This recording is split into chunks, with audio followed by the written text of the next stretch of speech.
I want you to know.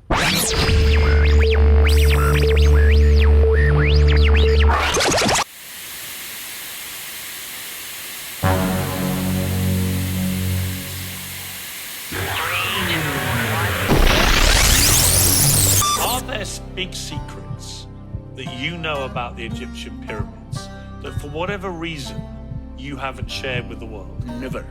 So you've revealed everything you know? Last night, I talked about everything I found inside the Great Pyramid in front of 1,000 English people. How can you hide anything? There's nothing you're keeping back? No, nothing. And it will never happen. And it will never happen. Anything that we discover, we announce it. Donald Trump has said that, you can't reveal all the files about UFOs and aliens because the world isn't ready to hear them. Aliens can build something else, but not the pyramids. Probably true.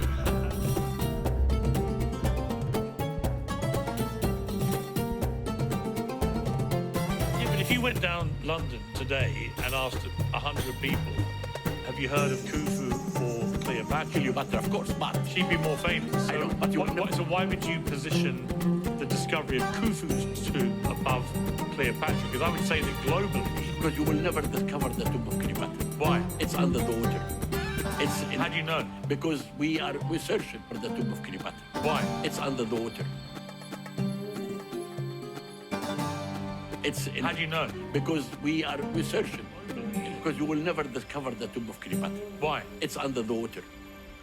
How do you know? Because we're searching in a temple for the tomb of Cleopatra for the last 20 years with Kathleen Martinez from the Dominican Republic, and we found nothing. I still believe that Khufu's real burial chamber is still hidden inside the pyramid. And this void has to do with this burial chamber. So you think this will unlock that secret? Exactly. Really? And that's why I really believe in this coming month, I have an English team working with me, and we worked last year and this year.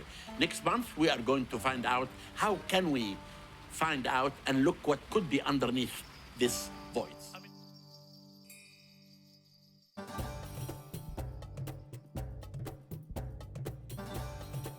Nothing. And even diving now with Bill Billard who found Titanic. But we know that Cleopatra built a palace. Near the palace, there is a tomb. And she was buried in this tomb that's located under the water now. So it'll never be discovered? It'll never be discovered. Even on the river, on the seabed? And this is why I say... Is it a river or sea or...? The Mediterranean. So the sea? The sea. So is it not possible that it could be discovered?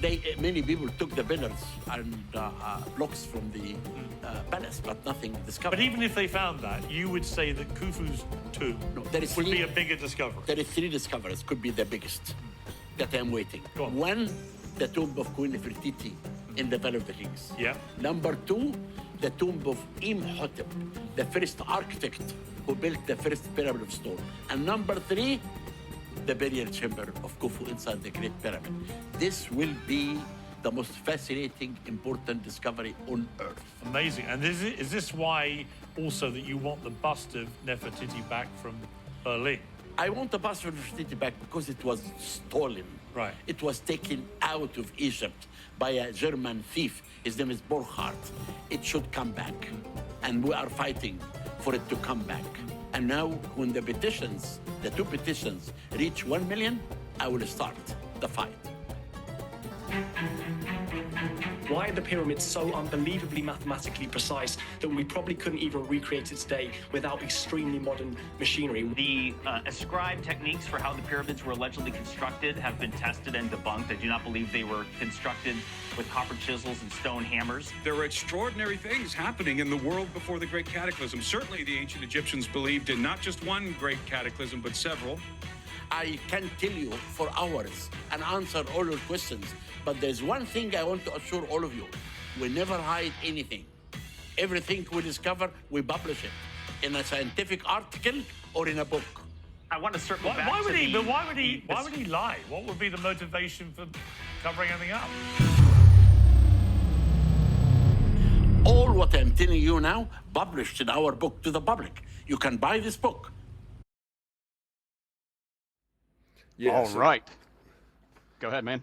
So, I only have a few minutes, but you're on a subject that I think really deserves, it's getting the attention and, you didn't probably hear that. I got a noise here. It deserves attention right now. People are noticing, so I want to call some things to attention. And it basically has to do with Egypt and Zahi, who, becomes the face of it, and who he really is and what he represents, because he's not really a human. He's not like the person you think he is. He's a front. He's a puppet for other people. And literally, he's a way smarter man than you think he is by watching these interviews. He knows way more. He was put through college by, the people behind the Edgar Cayce Institute. Now all he does is like crap on them, and he knows better. He knows about Edgar Cayce's readings, the accuracy, about the chambers under the Sphinx. He knows all that stuff. And for him to come up and say, "What's Zep Tepe? What's Gobekli Tepe?"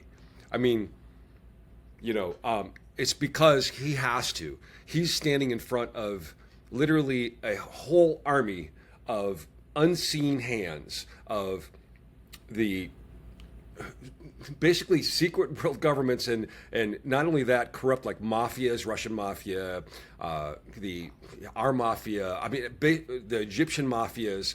There's a huge industry in selling antiquities, and he's been arrested for it before. He's lost his position for it before. It goes on all the time there, and it's not just that.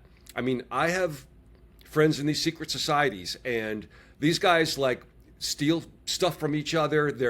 It's cutthroat, and when they find ancient technology, when they find stuff that doesn't fit the narrative, these guys get called. They fight over it. Just was hearing last week how the Vatican was trying to steal something from the Knights Templars from a vault under Istanbul. This stuff still goes on, right? But you will find over and over again with Zahi, he will make emphatic statements just as if it's a fact, like there are no hidden chambers in Tutankhamun's, tomb.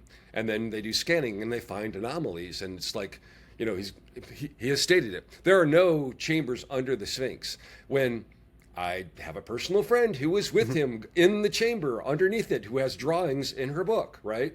Yep. I don't believe in DNA testing. It's not accurate. Then he uses DNA testing as a whole layout of lineage of from Tutankhamun's family, right? So it's like literally, then he was like going on and on about, this is how Tutankhamun died, and that we know he broke this leg, and we had this, and then come to find out it's all conjecture. It's not a fact. And, we know how the pyramids were built. This is the biggest one, too. It's in my book. We found this workers' village. Now we know everything. And basically, when my book comes out next month, one of the first examples I'm going to have, I'm proposing a new structure for human knowledge. Basically makes everything visual, right? You put up his information against, pyramid is a tomb, pyramid is a machine, right? It's just apparent. It just like in 2 seconds you see that how ridiculous it is. And so it's not that he's a ridiculous man, and it's not that we're saying we have to insult the Egyptian people. If anything, let's just say the Egyptians maybe were way freaking more amazing than we thought they were. And so the thing is that we've got I want to go beyond this because. By all means. You know me, I'm always up to chat as long as you need to. I know you're in a hurry, but I'm not going to stop you. By all means. Okay, so I have a lot of experience with like entitled, arrogant elites, right? I see them a mile away. I could see right through them. This dude's one of them, And I just got information. Actually, it came up. Jimmy Church was talking about it. Did you see the second half, right? Of Trevor with Jimmy, and he was talking about knowing, this guy will totally get thrown on the bus. Jimmy probably should have said this, but he was talking about somebody that works with Zahi. He goes, that guy does nothing. He shows up for the picture. He isn't digging anything. He isn't doing. And if you see my parody video, one of the first things I did on Immortals of Earth was a parody of Joe Rogan interviewing Zahi, and then I did a follow-up one too. Basically, everything on that video that's funny is true. So I have other basis for it. I always know more than I say. So if I'm saying something or making fun of it, pretty much that I don't waste my time doing something that is half-ass, right? So, Right. okay, so let me talk about how arrogant and protected. You get people that are above the law, which basically is him, right? Right. So this guy is so arrogant that he doesn't even make sure that his hitmen kill the right person. And I'm calling a murderer. Yeah, he is a murderer, right? He murdered 6 people, and I heard about it from people I completely trust. I would go on a stand to protect them, but then I ran into people from the village and confirmed it with more people that this thing really happened, that they literally sealed 6 people in, let them suffocate to death in order to cover up a very unusual mummy that you can find out about if you watch Trevor Grassi's videos. It's all actually outlined there, right? So that's 6 people there. Then I also know about, because through our friend, that Zahi was really, Andrew Collins pisses off a lot of people because he'll go get information, he'll put it right out, right? And he's not a patient guy. And in fact, when we were in Carnahan Tepe, they would not let us touch our phones, our cameras, because Andrew had been there and took pictures of stuff that they didn't want taken and published it, and they were still steamed about it, right? Yeah. But so he also had obviously pissed Zahi off because there's a thing going between Andrew and Richard, and it looks like Richard's work on the Tomb of the Birds predated Andrew's. But Richard Gabriel? Yeah. Okay. And both of them, both of them. No worries. But no, I appreciate that. Both of them are really important to this story. But Zahi confused them and found out the location of Richard and confused him with Andrew, and basically had sent men to go drop him down a shaft. Somehow somebody found out and got to him first. He escaped it, right? I mean, and that's like, he was so arrogant, he didn't even make sure he was murdering the right person. I mean, that's Hillary Clinton territory, So anyway, I just want to say that we've got weird stuff coming out of Egypt, 4 years covering stuff up that makes no sense, with a guy who looks like he's not in full control of his capacities, but it's because he's being puppeted. There's things that he has said. He was going to give information on the Osiris shaft. He was going to give information under the Sphinx. And then all of a sudden it evaporates, it stops, it gets canceled. It's because it's not him making the decisions. If he wasn't there, somebody else would have to be there. I think a lot of people are fixated in get rid of Zahi and all this stuff opens up. That's not the case. I mean, we know from insiders, I know from insiders, we have plenty of crazy things, but they don't have to tell me lies, right? There's a ship under Giza Plateau. It's been known about at least since the 60s, and there might be more than one, and probably one in Hawara. Now, the Cabal, I don't care if you think it's conspiracy theory because you're wrong. It's not a conspiracy theory. Those guys, they have not wanted us to know any of this stuff and have been quite murdery lately. And, this is basically this topic that we're talking about right now is what's controlled all of our lives for 75 or more years. This is it. This is the overall existential truth we've all been looking for. It's right here, right in front of us. It actually goes back 6,000 years. I've got. Oh well, yeah. Sorry, correct me. When my book comes out, you'll see. I also when I get a chance to have a chat with the Galactic Federation or the Anunnaki, I got some questions. Yep. I'm right behind you. Anyway. If you want any follow-up, give me a quick one because I got to run. But I appreciate no worries. it. I just wanted to get a real quick soundbite, more or less. But yeah, you nailed on the point I wanted to address in your first sentence. So I am good, man, and you'll see why. I'll share it with you before I post it. But I'm going to cut this part out. I wanted to address the fact that he made this comment real quick while on the news, and you can see by his face, you can see his demeanor change, and you can tell when he's sure about something and when he's like stumbling over his words. And that was kind of what I was going to try to coax out of you, but you nailed it as soon as you got on and started talking. So I wanted to try to get like some sound bites to where I could put over top, because if you look at that, I don't know how to say it. there's a section where he's talking about Cleopatra and finding something under the water, and you can tell that he goes from being real confused and like dodging questions to immediately certain and almost like devilishly smirking, like he knows something you don't and he's proud of it. It's hard to explain, but it's just a feeling I got. So I wanted to bring it up, but you nailed it. So that's the only thing I wanted to address because it just seemed so revealing to me when it happened. That was all. It just seemed like you knew something. But all right, thank you so much, man. You're welcome. All right, take Talk care. soon. I got to run. All right, bye.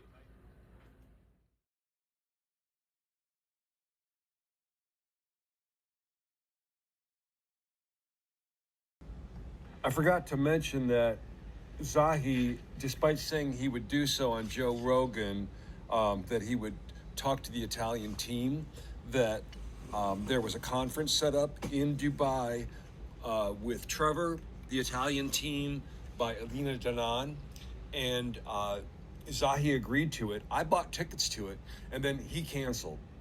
So, you know, he just doesn't want to confront the truth, and he keeps spouting the stuff that if you looked on a Google search about SAR technology, that it only goes down like 15 meters or whatever. And it's not the same. It's a different protocol. This is a new invention. You can't just look it up on Google. And there's probably only about several dozen people on Earth that could even understand it. So it drives me a little crazy when I see these debates and people don't call him out on that. Okay.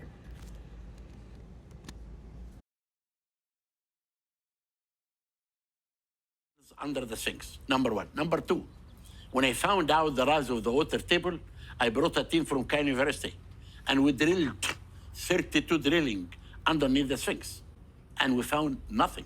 The Sphinx is a solid rock, published by Timson Hudson, and read about what we found underneath the Sphinx. Archaeology is not really something that you have to go tomorrow and open this. You have to study. I'm working now with a team from England, and we have also a team from France and team from Japan. All of us are really trying to reveal the secret of the Great Pyramid and to announce anything that we found.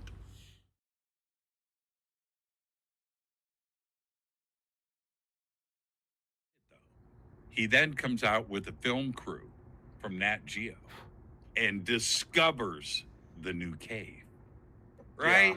And that just you know, that's Zahi at every level, summing it up right there. But Andrew knows that there's a lot to be discovered there, and he's not the only one. You're another one. Beyondi's another, right? There's plenty of stuff there.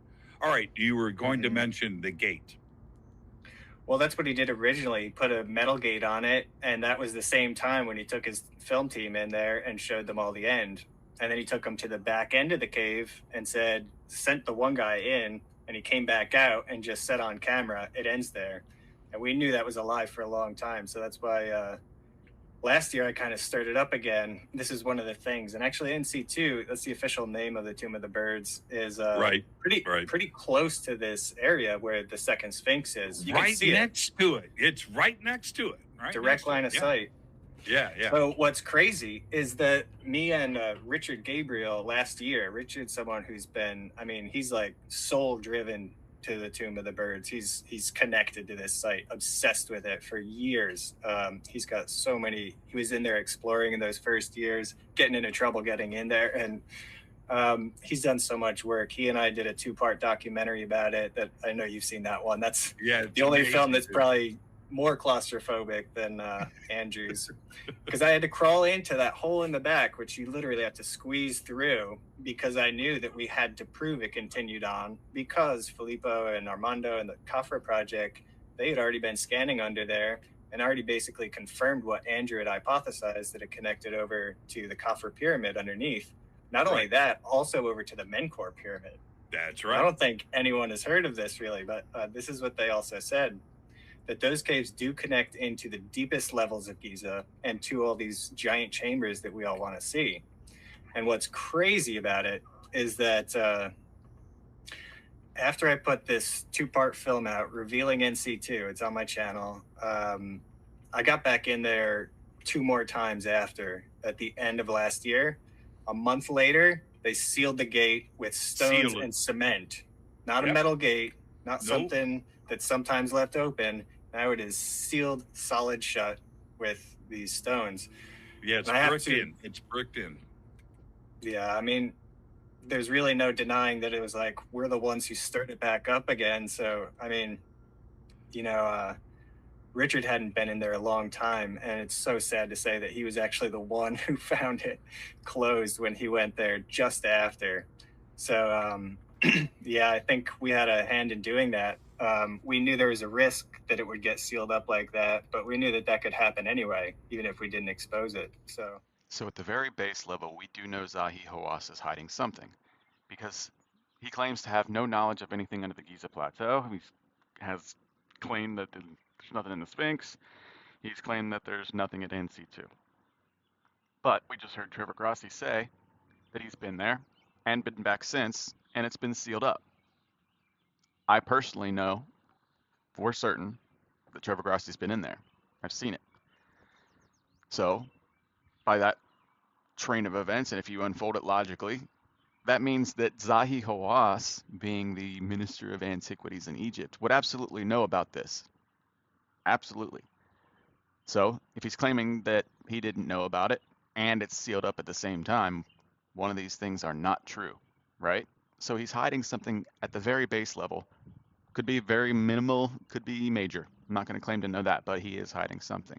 So my point is, how far can you take that? Now that we know he's hiding something, which most of us have been perfectly aware of this for quite some time, he's contradicted himself on many occasions, but factor in the scans by Filippo Biondi and all of the videos that Trevor shares with you showing all these different tunnels and sites underneath the Giza Plateau. If you're going to be honest with yourself and you're going to research this topic, you need to learn how to accept things when they feel a certain way. Does that make sense?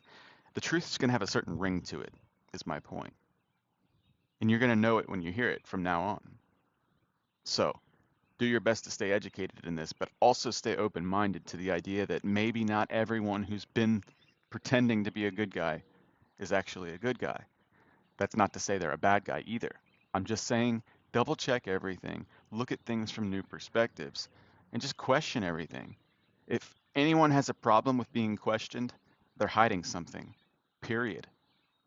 Anyone who's being honest and forthcoming is going to have no problem convincing you of their truth.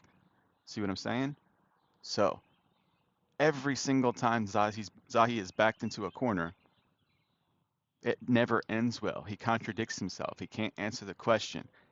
He repeats himself constantly, or he just doesn't answer the question at all and just goes off on some tangent. Or he pretends he doesn't speak English.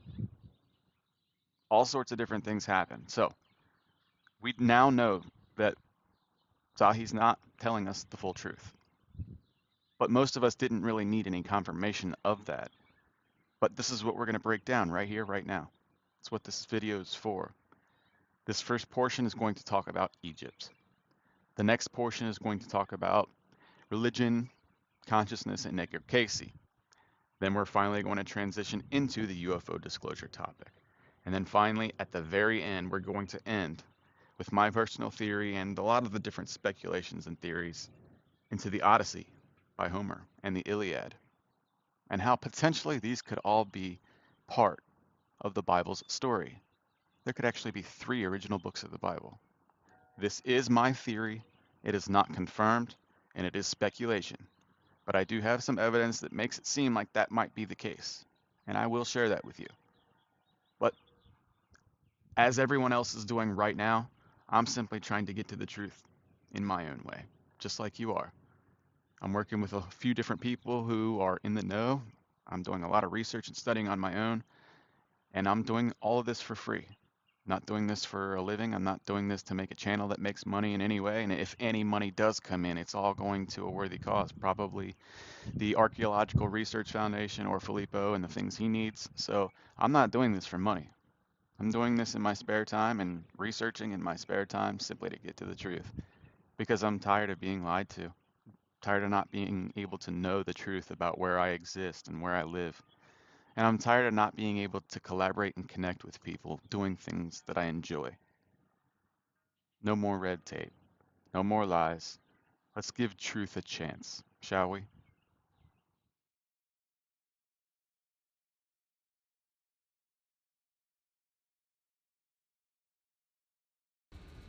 I don't know what the big deal is. I could go over there and go hunting through some caves and find some entrances. What's the big deal?